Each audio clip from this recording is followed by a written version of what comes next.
Surprise, ladies and gentlemen. Surprise. Good evening, good morning, good evening, and good afternoon, wherever you are in the world. My name is Ricky J. Mark. I will be your host for this evening. To my right, I think, or left, whichever way you're looking, you have Alejandro Villegas, the producer for this show. And just beneath me, only in positioning, but not in life, you have Brady Hawk. Good evening, gentlemen. Good What's evening. going How on? are What's you, going Ricky? on? Yeah. That's beautiful caller response. Beautiful caller response. So, before we get into anything, let's pay some bills. First, we are brought to you by none other than Biscayne Bay Brewing, the only independent brewery in South Florida. They're building a tap house actually right here in South Florida, Miami to be exact. They are the official beer of the Miami Marlins and the Five Reasons Sports Network. Of course, you know for those of you that are familiar with Biscayne Bay Brewing, you'll find all kinds of different brews such as Pastime Pilsner, Tropical Bay IPA, Marlins Lager, Miami Pale Ale. You'll find them all at your various arenas. They're everywhere. They're growing. I don't believe they're in Palm Beach County just yet, but I imagine it's only a matter of time before that happens. And so, for those of you that indulge, unfortunately, I'm not one of them, and Brady's too young to do so. Please, by all means, take a look at Biscayne Bay Brewing and let us know what you think. Tell them Five Reasons Sports sent you. Next up, of course, we also have Mark Brown. Mark Brown, PA. If you are a young single individual like myself, of course, I can't speak for Brady. I'm sure he'll be able to tell you that himself. It's very important to have a meeting with Mr. Mark Brown and make sure someone you trust is making decisions for you if you are, for whatever reason, unconscious or incapacitated. If you're young with a family, you got to meet up with him. So that way you can set up plans for your kids if anything unfortunate ever happens. If the last year and a half has taught us anything, it's that life, it can be a very unexpected thing. So be prepared for that. If you are older and have family, it's important that you meet so that your family can avoid disputes when you eventually pass, unfortunately. Now, Mark Brown PA is a very small firm, which allows us to be focused on their clients, and they always remain available. Ethan and Greg can speak to that. Additionally, they work with a ton of real estate uh, with their title company, so they're experts in handling land or property assets. So if you need to close on your house and you want to make sure that you want to avoid a lot of that red tape and craziness, well, Mark Brown is your guy. So by all means, go to Mark Brown, PA. That is 954-566-5678. You can call them for a free case evaluation. That number again is 954-566-5678. And that's it. Those are the bills. They are paid. MarkBrownPA.com. Now, Brady, first things first. Who is in and who is out tonight? Yeah, for the Wizards, it's a much more full team than it was on Thursday night. Dinwiddie is into the lineup now. He was fresh off a back-to-back before last time they played, so he was out. He's playing tonight, and also Daniel Gafford is probably going to be a starting center for them tonight as well. For Miami, it's a little bit more interesting because Bam Adebayo and Tyler Herro have been on the questionable tag all day on the injury report. Spoelstra said in the interview, just a little bit ago that we'll see. They're going to go through their warm-ups and kind of see what happens. But they are listed as available on the injury report, so we'll kind of see what happens. That could obviously change. We've seen stuff change before, but it does look good that Bam and Tyler should be heading to play tonight. Okay, good. It's interesting that you said that Spencer Dinwiddie is active tonight. I believe he wasn't active last game. And as we remember, the Miami Heat won pretty convincingly over the Wizards. Of course, this is a home and away for us. How do you think Spencer Dinwiddie will factor into their game plan tonight against Miami? Yeah, I just think it's another big time offensive weapon. We've seen what he's been able to do over the years offensively, what he did over in Brooklyn when he was by himself, essentially, just kind of putting the team on his back for a couple of stretches and it kind of put him in a good position. Uh, he's a big reason why they've been where they were. There's a big reason why they were the number one seed in the East for a good portion of the season. So it's going to be interesting. They have to put a body on him. I think it's a good thing defensively if you have Bam on the back line to kind of cut off his dribble penetration, and you kind of got to go from there. So it is, like I said, when they have a much more full roster, Dinwiddie's a big part of that. And if he's able to get to the rim, if Bam's not playing, let's say, then it changes a lot of things. True story. True story. So, we've been talking a lot in the last few weeks about Kyle Lowry. He's had you could argue a slow start offensively this season. It was just about a week or so ago that he recorded his first triple double with this team. our stat people are telling us that Kyle Lowry is averaging 12.4 points and about 7.6 assists for the Heat. I don't know about you, but that's a pretty solid point guard stat line. Based on what we've seen, it seems that Kyle Lowry has been doing his best to get everybody else involved into the offense. How do you see him essentially continuing to grow in his role as this acquisition, as guys like Bam, Tyler, and Jimmy continue to improve? Yeah, well, for him specifically, I think the biggest growth you're going to see is when the three starts falling consistently. You're going to see a completely different player. Like, we know what Kyle Lowry is at this stage. We know that he's going to get you double-digit assists, many games. You know what he's going to set guys up. But when that three ball is falling, which it hasn't a lot of games this season where the jumper's kind of been off and you come out the gates and he has that 0 for 8 game against Denver and he has these type of nights, it makes you question it, but you're not really worried. It's not one of those guys you're worried about it coming along. Like Duncan Robinson, we question the slump when it's coming back. You don't have to say that about Kyle Lowry. For one, he does so many other things that you don't have to question it. Another thing, we know what he's going to do when it gets down to it, off the catch, off the dribble. And we've seen that in, the fourth quarter against the Clippers, I think it was, where he kind of went on that big run in the fourth quarter. So you see these stretches, you see his ability to hunt mismatches and kind of get to that pull up mid-range against bigs, which is kind of his specialty. I think probably his best part of his offense this season is that mid-range, much like the rest of this Heat team. So seeing that continue to go, and also his ability to set up Bam night in, night out. Bam's doing a lot of things, picking his spots differently, but he's still relying on Kyle Lowry to get to the rim, throw him that lob pass. He doesn't even have to dunk it most times. He just throws it up there, taps it in, just because Kyle puts it right on the money and he's able to adjust up there. And obviously we see what Jimmy's able to do. Jimmy wouldn't be in the MVP conversation if it wasn't for Kyle Lowry. It's nothing against Jimmy Butler, but taking away those playmaking duties, putting him in different spots of the floor, putting him in scoring mode, is kind of allowing him to put himself in the position of an MVP race. Absolutely. I agree completely, because I've been saying, if you remember this from the pregame shows last year, I was saying it all last season. If players are being forced to play out of position and outside of what their skills make their roles to be, it makes it harder for the team to succeed, because guys will be running out of gas a lot sooner. We've seen how impressive the chemistry between Kyle Lowry and Jimmy Butler has been with those hit-ahead passes. I mean, you could argue that we've seen better football played at the FTX Arena than at the Hard Rock Stadium, with so many of these good touchdown passes. And at least this Heat team supports their their point guard. At least this Heat team supports their point guard in a way that we've seen. It's interesting. It's interesting you say that, because there's one more player that I've noticed that Kyle Lowry has had a pretty solid impact on. And Falcon, I see your question. We'll get to that in a moment. But in the last 10 games, Tyler Herro, the baby goat, the other boy wonder in Miami, you could say, has been averaging about 21.4 points a game for Miami. A lot of those games have come off the bench. He has started a few of the last few games in Jimmy Butler's absence, but the guy, it seems, has become a legitimate 20-point-a-game scorer. Is this sustainable? And do you think he has a legitimate chance to become Sixth Man of the Year this year? Oh, most definitely. Like, I think there's Carmelo's had good moments, but if Tyler Herro does what he's doing right now throughout the rest of the season, like, there's no question he should be the number one on that ballot. But just seeing what he's able to do, like, I do think a lot of this stuff is sustainable just because of the way he's doing it. Like, he's not doing it in a way where he's hunting mismatches right now against switches. He's doing it against drop. It's not one type of coverage. It's not one spot of the floor. We've seen him get to the baseline jumper. We've seen him get to the pull-up at the elbow, which he did all of last season. We see him taking difficult shots, just working his pivot, kind of using his shoulders to his advantage and kind of firing over the top of them.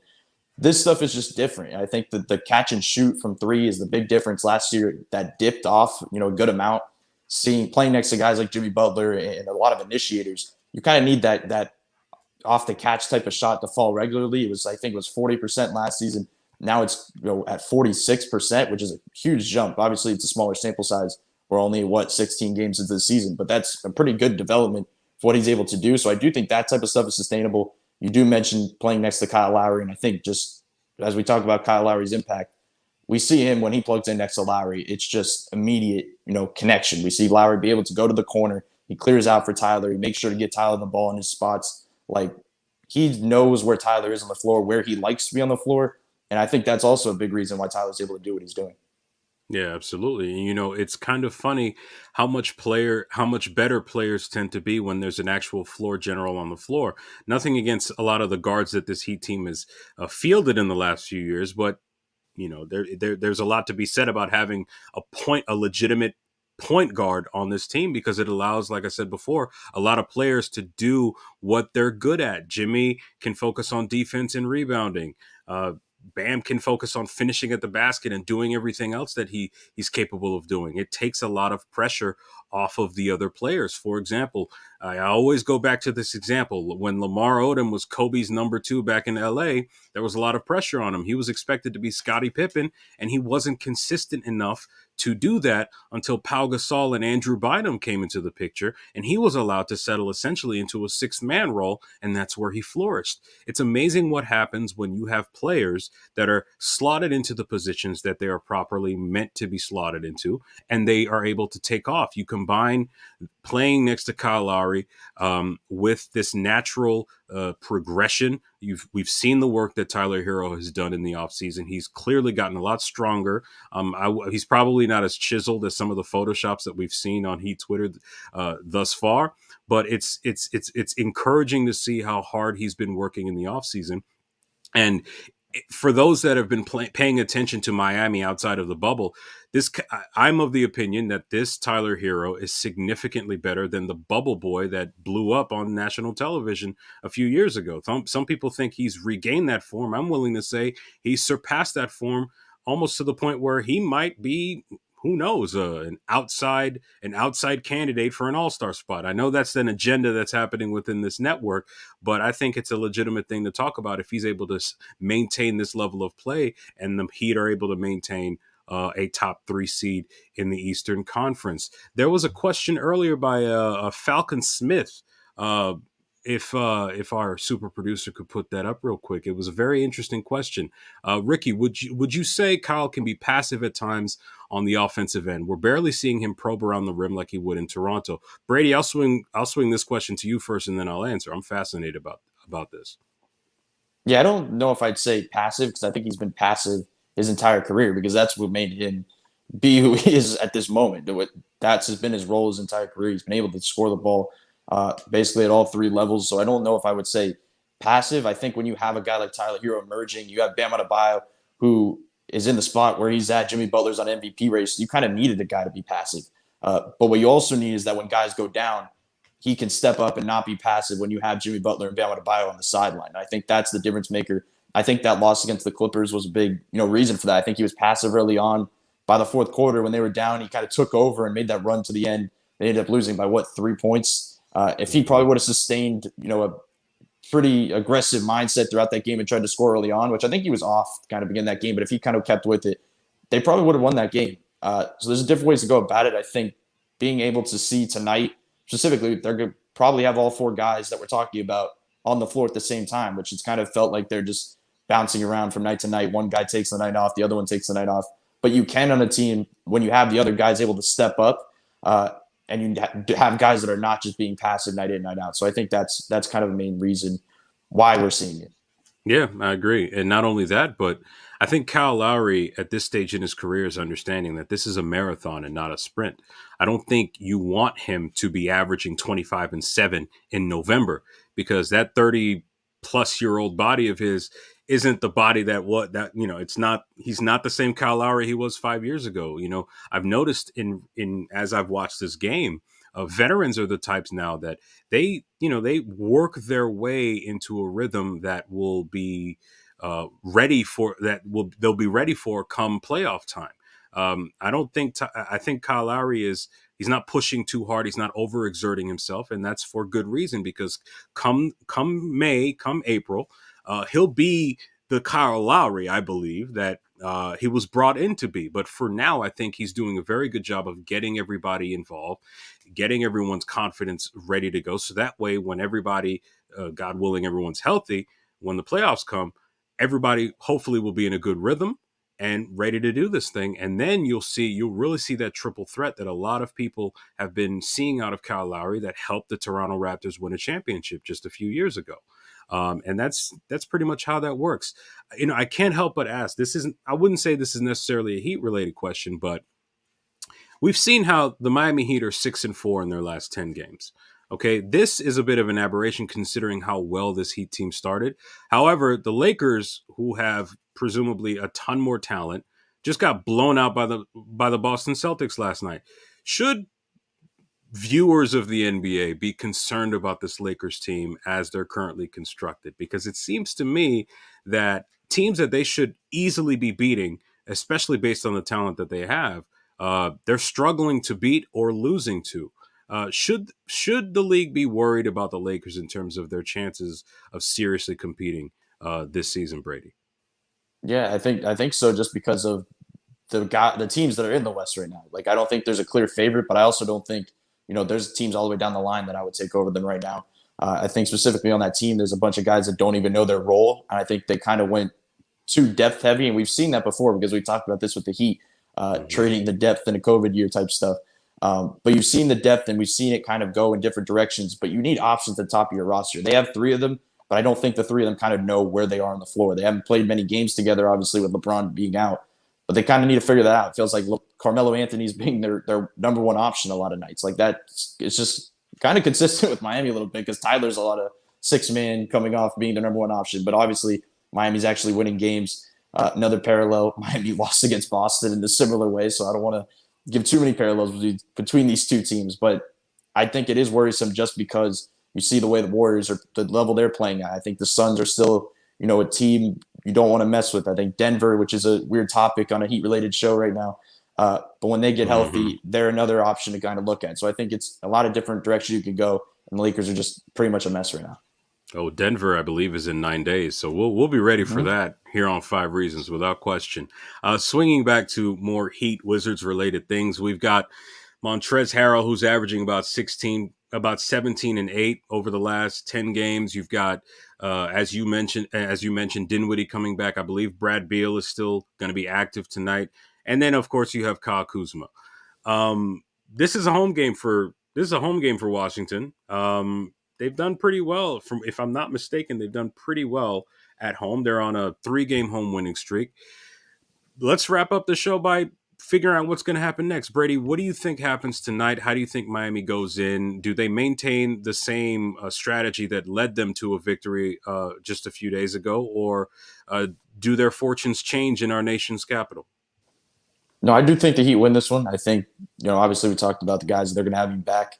Obviously, not having Tyler the other night changes things for Miami as well. But I think you want to see a consistent Jimmy Butler with the way he's been playing. Like you see back-to-back 30-point games. I think if he gets a third one tonight, I think it ties his career high or something like along those lines. You kind of need that to win these games. I think you're on a stretch right now where you can see a path to win, 3 to 4 in a row because of the teams that you're kind of playing. You're going up against some teams that you should be winning. And we've seen beginning of this schedule is going to be tough. And here they are. They were 1 seed yesterday, 2 seed today. I don't know if that was really expected coming in just with the way it was constructed, but I do think the Heat win. I think they kind of throw out the same type of defensive matchups they threw out last time. I think you see a ton of bodies on Bradley Beal.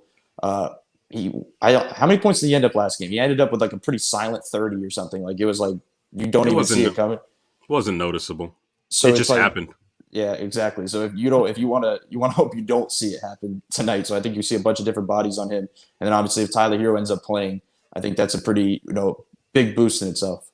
Look, I agree. I mean, and I promise this is not pandering to Heat fans. I think this Heat team can and should win tonight. This is a roster, even without Markieff Morris and some of the other guys. This is a Heat team that should go in and beat most of their opponents, especially in the Eastern Conference.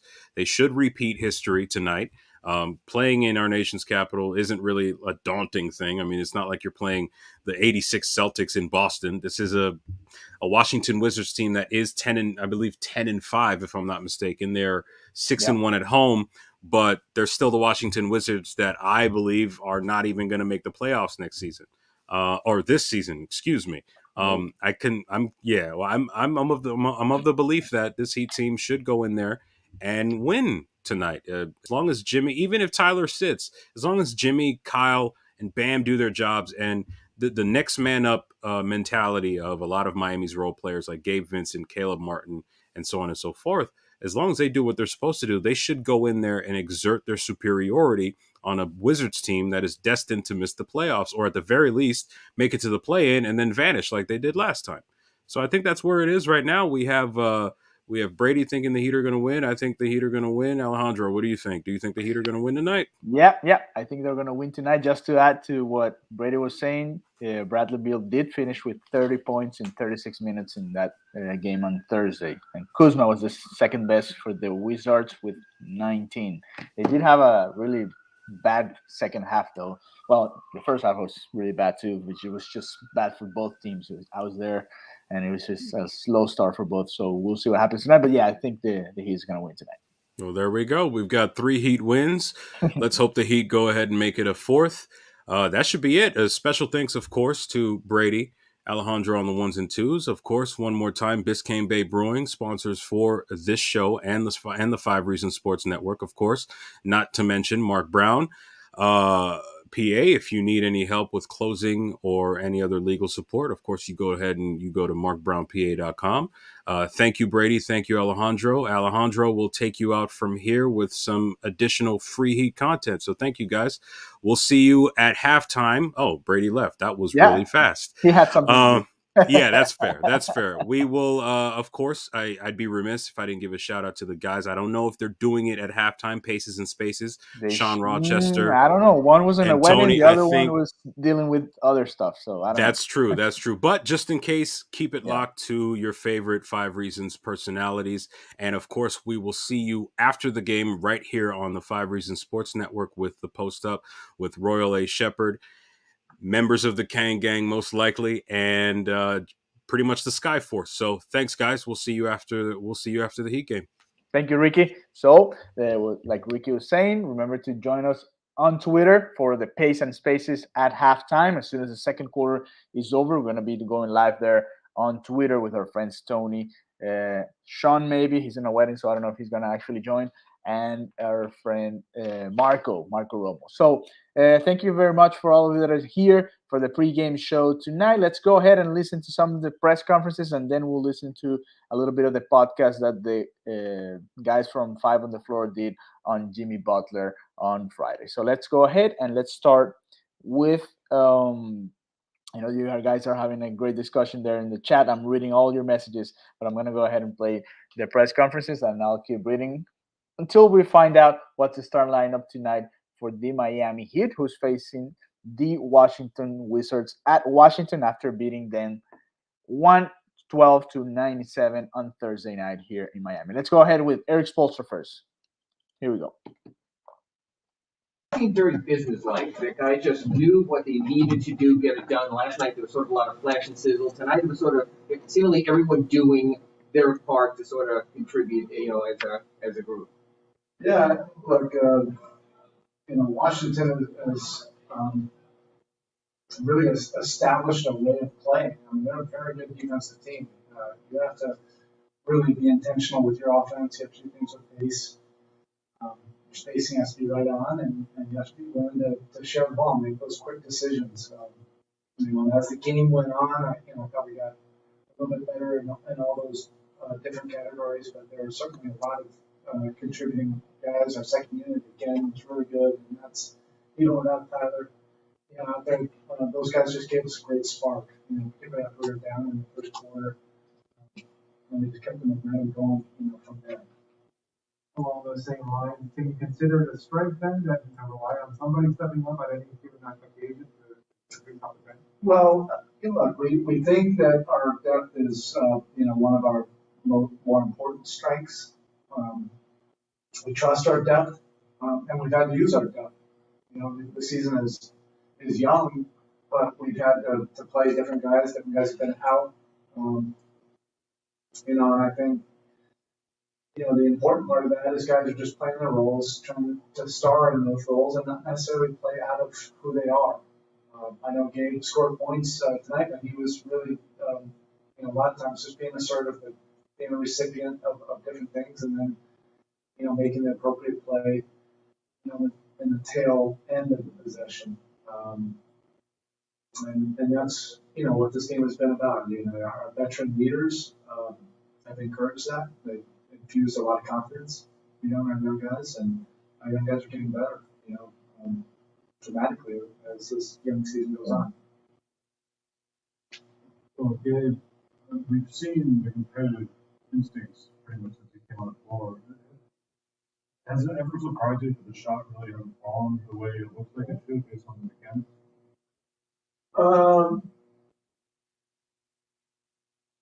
I don't know. Like I never really get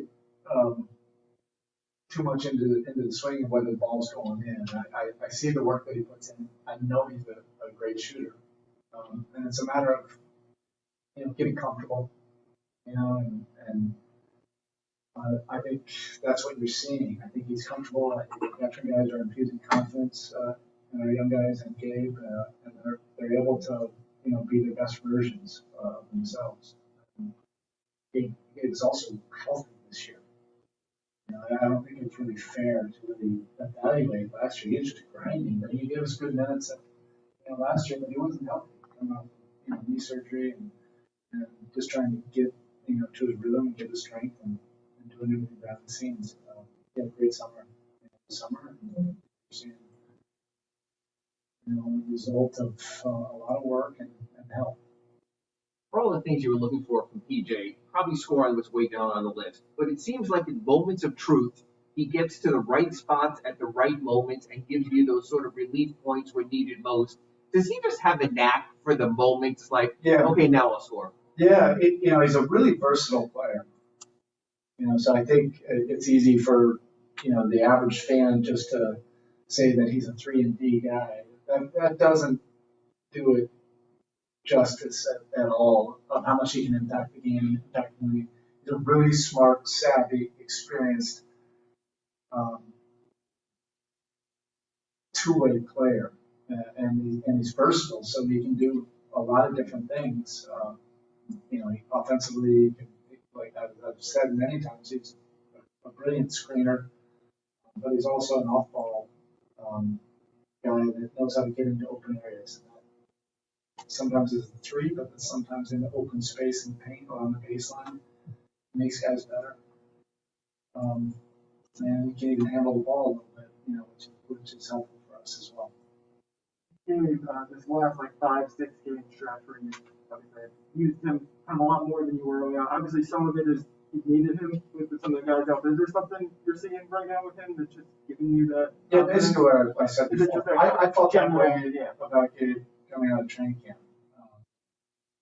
But we went within a 9-man rotation. We're fully healthy at the start of the year, and it was really more just a numbers deal, for him. But he stayed the course. Didn't get caught up in anything that could distract him. And he was prepared and was ready for his moment, and he's produced. I know it's not new, but Jimmy Butler, the way that he's able to jump those passing lanes, I don't think he's got football back. Yeah. It's kind of unique the way he does it. Yeah, he has great closing speed and anticipation, and he has a great knack and IQ for those kind of plays. He sees plays happen 2 or 3 steps ahead of it. I don't even think you can teach that. And then he just has this closing speed, probably every 2 or 3 games he'll have a steal that surprises me and everybody else, on the bench. But you got to have that whole package to be able to do that. And I think, when you're playing with some speed and quickness, you can get to that a little bit more.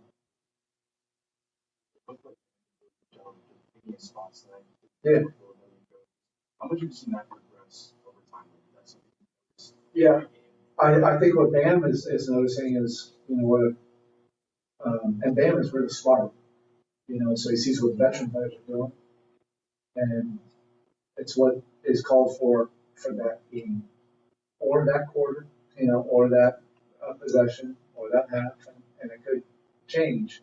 But you have to read the game, take what's available, and be assertive, be aggressive, read the defense, make others better, and still look at the basket. And those are not easy things to do, out there. But Jimmy does that, Kyle does that. As leading guys, and Bam very quickly is understanding that as well. Go via Zoom to Mike DePasquale. Go ahead. Thanks, Spo. Thank you. Spo, I want to ask you mentioned depth. last night you were missing 3 players. Tonight you're missing a couple, including Tyler. Does that depth give you that assurance as you move forward that on any given night you could just mix and match your lineups no matter who you have? I think it's a strength of ours. So, we have enough guys that understand how long a season is, and you're going to have guys out, from time to time, and you have to build that trust, with your entire roster. And our guys are confident that regardless of whose number is called, that the guys feel comfortable with whoever it is. That's important. Because this league is tough, competition is tough. You're going to need your full roster to be able to do what you want to do. All right, Coach. Thank you. No questions about Mr. White? I don't think there's a person so far that he hasn't spoken to personally. Cool. All right, that was Eric Spoelstra again after the Miami Heat win against Washington that put them on the first place in the Eastern Conference. Tonight they play again against the Washington Wizards, but at in Washington. So we're gonna trying to stay there in the first place of the Eastern Conference. I'm reading all your messages here. I know you're fighting with Tyrone. That's fine. And I'm reading everything that you guys are saying. So thank you very much for staying here and for sharing the pregame show with me. So let's continue with our press conferences from last post game. And the next one is going to be Jimmy Butler. Here we go. Jimmy Butler. Performance tonight. Last night there was a little more flair and sizzle and Tyler Parker at fourth. Today it seemed like you knew who they were, how they were going to play you, and what needed to get done. Did it feel sort of like business-like? It's like, hey, first place, let's get going. It felt like a back-to-back for both teams. And to tell you the truth, I think both teams started out really slow. Got in the rhythm. Pace picked up a little bit, and then everybody got comfortable. Good to get the first one, but we got to these guys again today. It's November, I know, very early. It had a better and worse pace last year, probably. Realize. This year, you're probably very free for line. You always care most about winning, but how much was being in the competition? I don't think that had. We need a championship here. That's all we're worried about. All those individuals. I mean, I can hear it. Not crazy. It absolutely, it doesn't do anything. This is who you are and what you do, but if you're ever, I think, kind of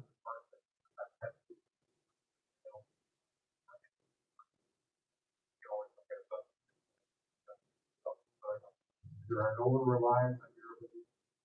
I don't think so. I think if I'm being brutally honest, I think I got to do a better job of getting all the guys involved. I think that I can score the ball decent as well. It's really so much easier getting the ball to guys and make sure guys are shots.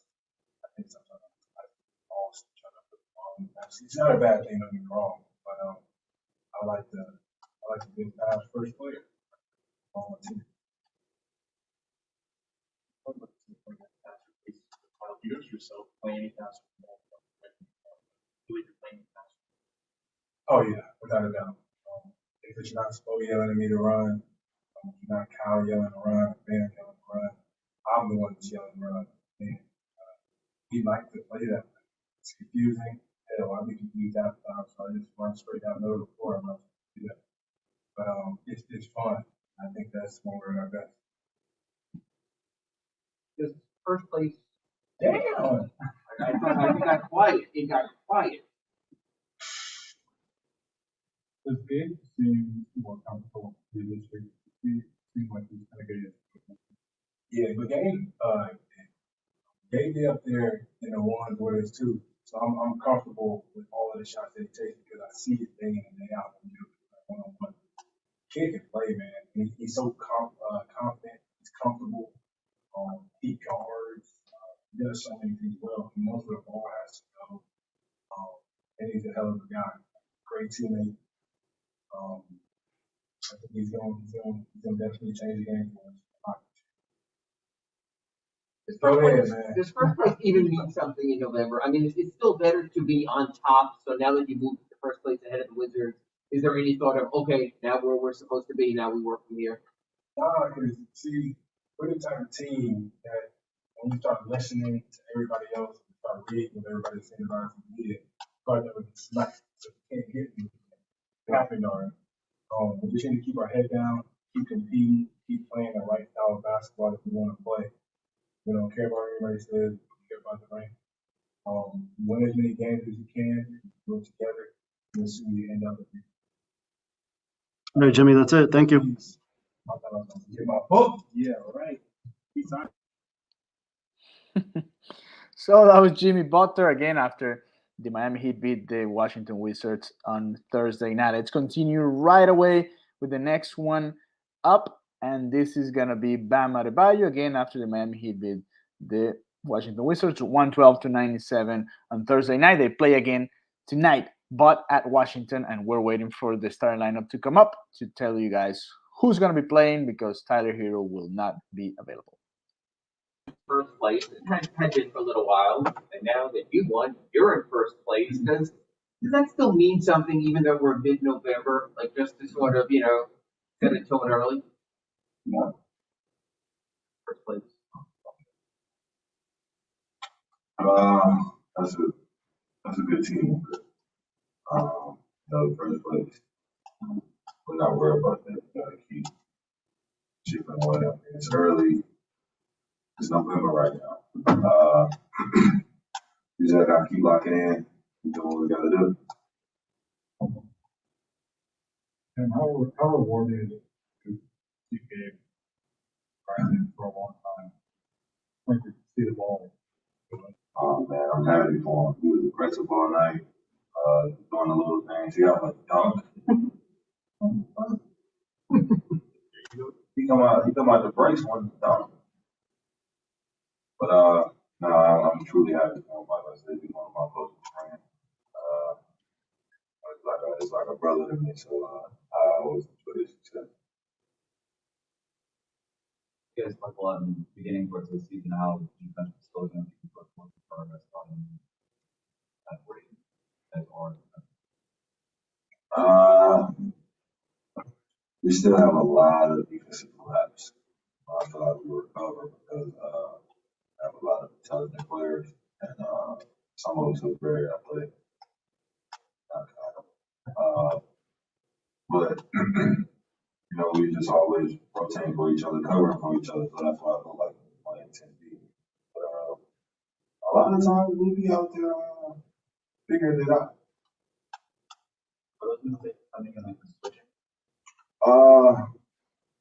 Yeah, I would say we either say the call too late or we don't say it at all. And it starts to set in when fatigue sets in. We need to keep when we start the game with the high intensity and talking, trying to get stopped and continue that fourth quarter. All right, Bam, that's it. Thank you. All right, that was Bam Adebayo, a real quick one, and then we'll finish it with Gabe Vincent, and then we'll go ahead and listen to a little bit of the podcast the guys did on Jimmy Butler on Friday. Who's better than Jimmy Butler right now? Let's see what they say. But first, let's listen from Gabe Vincent, who had 18 points on Thursday night in that 112-97 win. Does that change the approach anymore? And also, it seems like you sort of were a little more Tyler-like creative, including what we think is your first career NBA dunk. So what was that sort of like you had to be boy wonder tonight instead of Tyler? Man, I was beginning way I was trying to replace Tyler. And Tyler's a hell of a talent, extremely skilled. I was just trying to make the most out of my minutes, be aggressive where it was called for, take over shots, trying to make a great basketball player. It definitely was my first. You're not to offer excuses for you or anything, but still just like last year, it's kind of grinding. You're not really for. How much better do you feel this year, and how much do you think that might be just affecting your ability to shoot the ball? I mean, I feel great. Obviously, I've put a lot of work into my game. And, it's nice that it's finally paying off under the green lights. But it was a matter of time. I don't think I ever lost faith in what was. No, but in my entire career, how I nice to see it going. Credit to the staff. What's the challenge for you trying to stay ready, not knowing exactly how much you'll play on a night basis? You just said it. You never know. You never know. So our end goal is always winning games. Sometimes I play 25 minutes. Sometimes I don't see them. That's the nature of the game. That's the nature of it. That's the one. So when I do get my minutes, that makes more sense. It seemed when you came here as a 3-point specialist, and so the expectation was, okay, he's going to make a whole bunch of threes, the next Duncan Robinson. But it really seems like you started to really explore so many other facets of your game. You feel in some ways that you're a more complete player now because you've been given this time, you're in this program, and does it maybe even bother you a little that you're still looked at by some as a 3-point quote specialist? It doesn't bother me at all. I mean, my time in the G League, like you said, I was known for making threes, but I was also scoring. I scored in a number of ways. So I think there's opportunities where I can showcase that as well. Also, depending on who I'm out there with, sometimes I am more.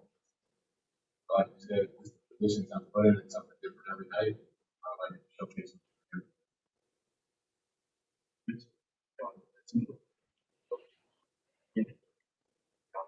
How much do you realize that to be a key user that now shot?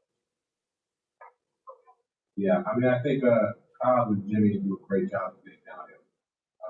But there's times I need some others as well. I think that's part of it as well. So then out there, I do something sometimes it wasn't important pressure of the game, make guys react, but any chance, something to switch for songs, I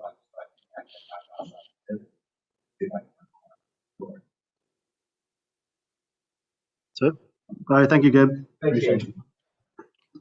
All right, that was Gabe Vincent. So for all of you that are just getting here, Tyler Herro will play. I'm sorry, the first report was that he was in doubt for tonight's game, but now the Miami Heat has just tweeted that he will be available to play, but he's not in the starting lineup because the starting lineup comes back to the initial one that they had in the beginning of the season. So it's going to be Bam Adebayo, Jimmy Butler, Duncan Robinson, Kyle Lowry, and PJ Tucker. Bam Adebayo, Jimmy Butler, Duncan Robinson, Kyle Lowry, and PJ Tucker. That's the starting 5 for the Miami Heat tonight at Washington. So before we leave, we're going to leave you guys with a little bit of the podcast, the 5 on the Floor episode that the guys did on Jimmy Butler. Who's better than Jimmy Butler right now? Let's listen to what the team of 5 on the Floor had to say about this. Welcome to the latest episode of 5 on the Floor and the 5 themselves.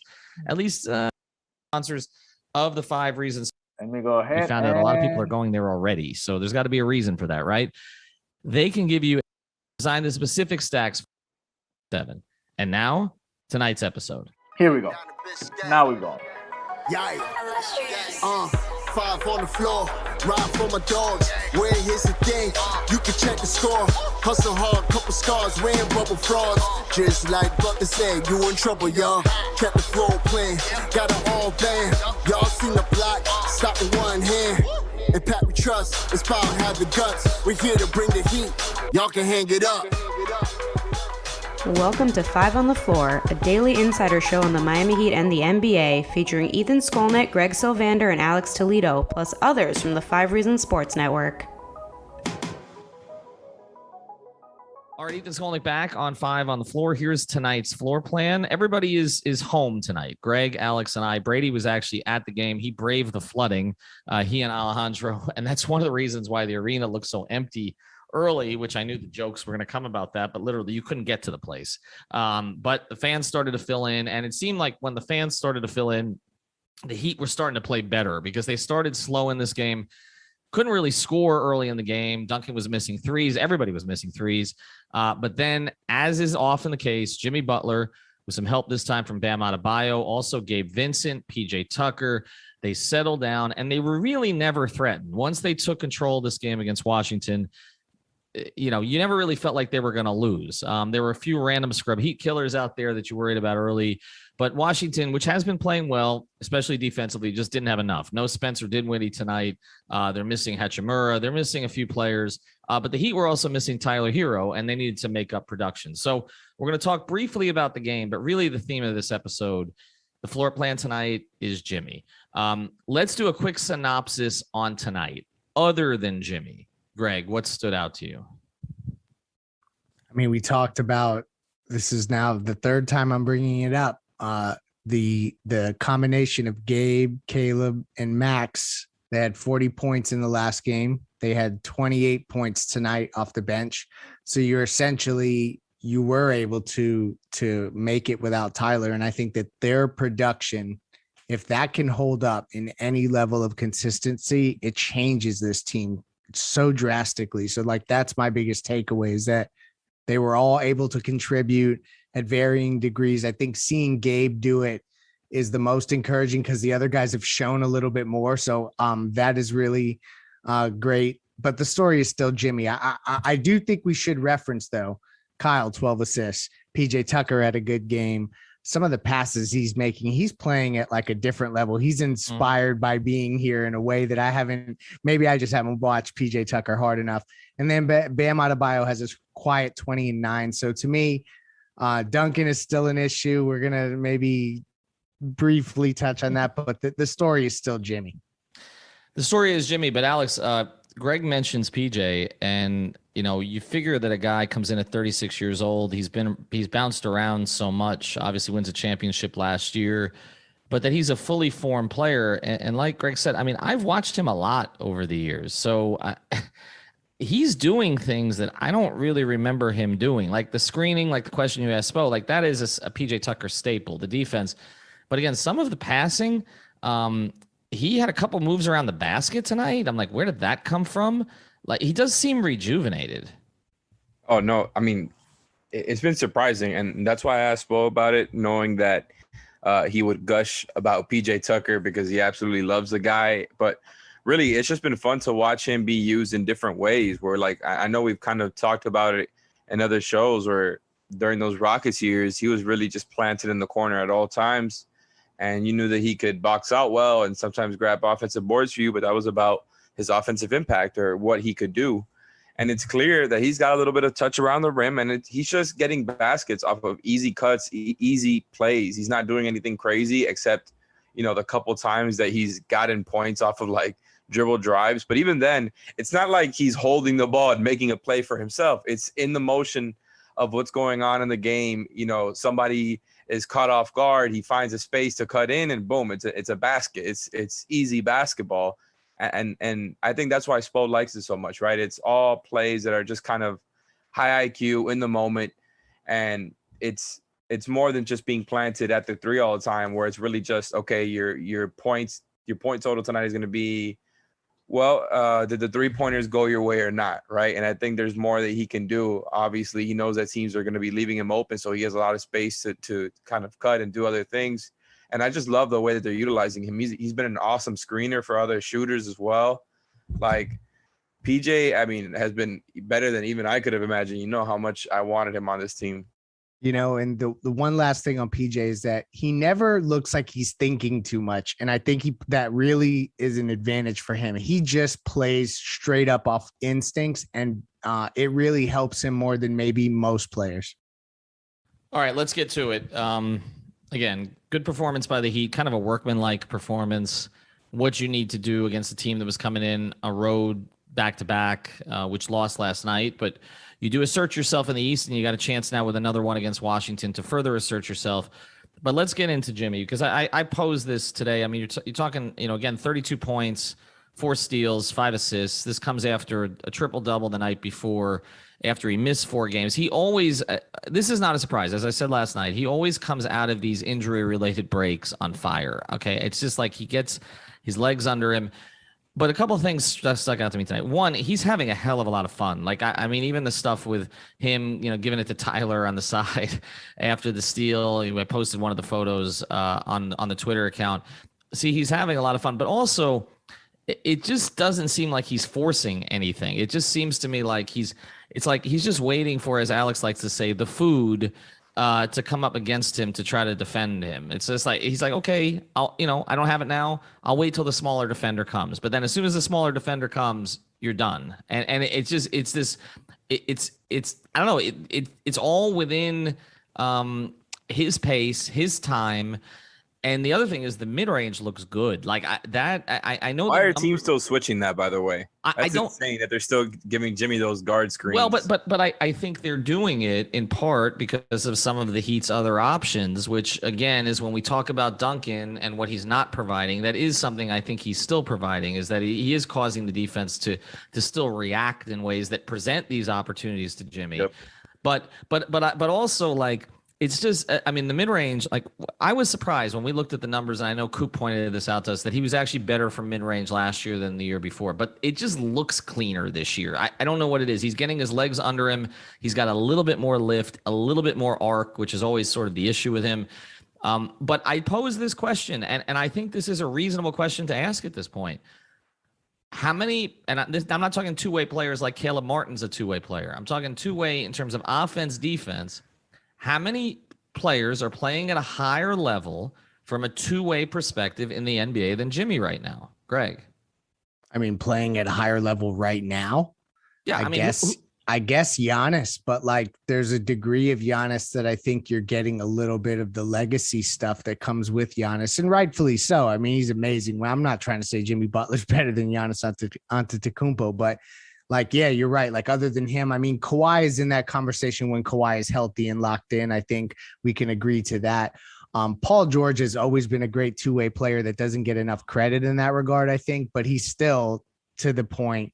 I'm taking Jimmy in a 7-game series any day of the week. I mean, Jimmy Butler, I just was looking at this. He's has his highest usage rate of his career so far. And the fact that he's doing it now with this cast around him and doing it in the two-way fashion that he is, like he's building himself an MVP case, guys. Like in that, I think that other than Giannis, and because that team is kind of stuttered out of the gate, Jimmy really is he's putting together a banner season.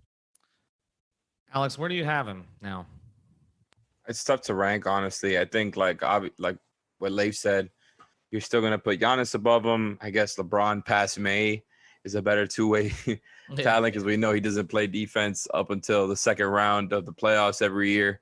But really, he's right up there. And it's just incredible because we kind of talked about him last season as being at the peak of his powers. And that was coming off a finals run where he was going toe-to-toe with LeBron. So this is the third time now that we're talking about Jimmy, like, okay, the Heat have guided him to the peak of his powers, right? Like in 3 different parts of his kind of short tenure with the Heat. We've already talked about it in that way. And I agree with you. Like, I just think right now, the way he's looking, he looks super spry. Like the most athletic I've seen him in a Heat uniform, I think. And maybe my memory is short there, but I just think like let's just get past all the dunks, right? Because he's been dunking the ball a lot. That's the most obvious stuff you could point out there with the legs.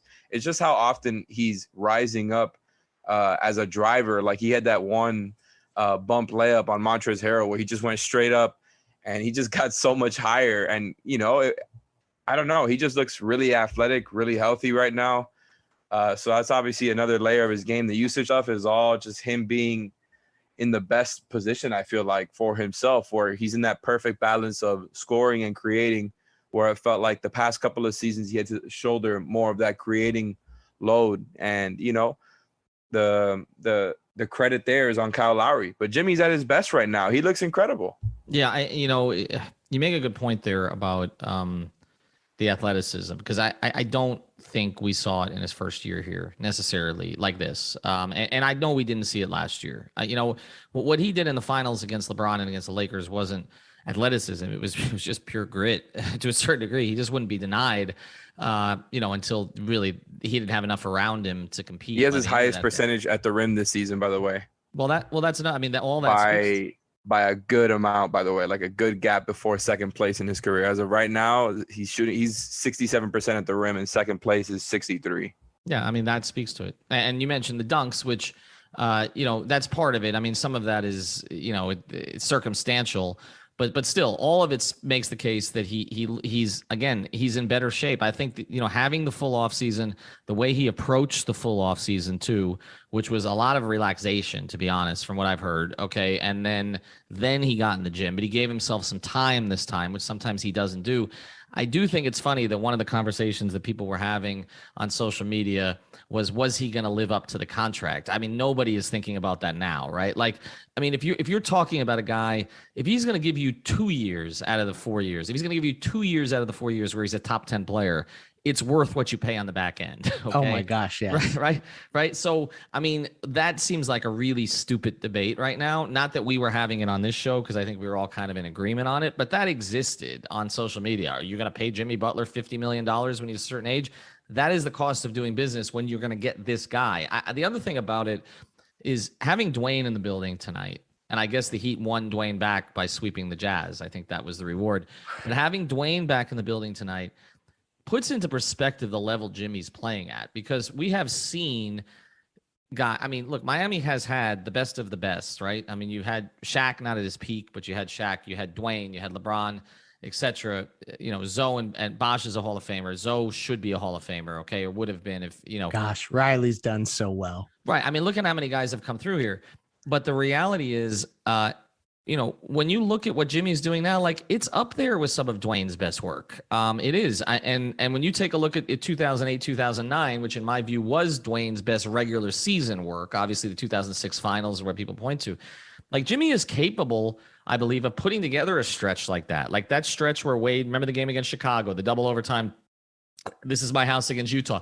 Like, I don't feel like Jimmy's that far from it right now. And he's doing it in a two-way. The other thing you mentioned about LeBron, I know we all say he doesn't play defense till May. I don't know, and I know it's not really wise to doubt LeBron. I don't know that LeBron can get to that level defensively anymore. I still think with his brain, he can control the action offensively, and there's still enough there athletically. But I don't think, like, I don't see any in any universe, and he's older than Jimmy, and he's logged twice as many minutes. Okay, but like, in no universe, he's not trying to move as much as Jimmy does. Right. There's no way he could play defense at the level that Jimmy's playing at right now, right? Yeah, no, you're right. And that's why this list is so short. And it's fascinating because you're right. Like, when I saw the stat that Jimmy is now 1 triple-double away from matching Bron's 9, like, I thought that no one was going to get to that 9. And like, so it essentially 10 to break it. Jimmy will probably do that this season. I didn't think that a player was going to come through and do that so soon. Because that's just not typical. And so it just speaks to what you're referencing about with Dwayne in the building. We're watching another era of a player that is of that caliber, maybe not for the same period of time or tenure, but definitely at that level now. The thing about that list that is remarkable, and we come back from the break, there's one more thing I want to get into. I don't know how Dwayne didn't have more. I really don't. Like, watching all those years, it's stunning. And one of them came at the end, which is amazing. Like, what did Dwayne have? 4, I guess? I mean, you would have thought Dwayne would have racked up 15 plus during that time. But yeah, Jimmy's going to get there. Jimmy told an associate when he started getting triple doubles, this is easier than I thought. I could do this every night. And you know what? I don't doubt it. And he probably could do pretty close to it every night and add 4 or 5 steals, which is the element of this that other players don't do. I think the other player in the conversation, when he's healthy and motivated as a two-way player, could be Anthony Davis. But I don't, because he is great defensively, but I don't, we don't see it consistently though, right? We don't see it consistently. And I don't know that you could put Embiid in that class defensively, even though he's pretty good. Obviously, offensively, he could be. All right, Dwayne had 5 triple doubles. Dwayne had 5, tied with Bam. Which, to your point, how crazy is that? It's stunning. I'm guessing, obviously it was the rebounds he didn't, but he was a plus rebounder for a guard. So you would have expected there would be some 10s, 11s, 12s, and maybe needs to come back. If he wants to come back, leave Utah. Wants to come back, and I don't know. I mean, would he replace Gabe? Gabe played pretty well tonight. So if he wants to bring somebody along with him, it wouldn't be an issue. I think there's I think they could fit him into the starting lineup somewhere. Still have Tyler come off the bench, and you're talking about Mitchell. All right, when we come back, I want to put the win in some perspective, and also kind of where the Heat go from here. Before we do, though, I want to tell you about another great sponsor of the 5 Reasons Sports Network, and that is CPT of South Florida. If you're looking for IT for your business, this is the place that you want to go. Reach out to TJ. Again, you got to deal with somebody who is going to care about your needs. And not only does he do that, but he's got great deals for you. 25% off cloud phone service. All right, that was part of the podcast the guys of 5 on the Floor did on Jimmy Butler, and maybe he's going to be in the talk for the MVP race this year. So thank you very much for joining us for the pregame show tonight. You can follow us again at 5 Reasons, or you can follow me here in my Twitter handle if you want to follow my job there also as well. So thank you very much. Go ahead, enjoy the game, and we will see you, remember, at Pace and Spaces at halftime, and then post-up show right after the game is over. Thank you very much. Remember to subscribe, to give it a thumbs up, to give it a like, to leave your comment, and we will see you later tonight with more Miami Heat content. Have a good night, enjoy the game, and we'll see you later.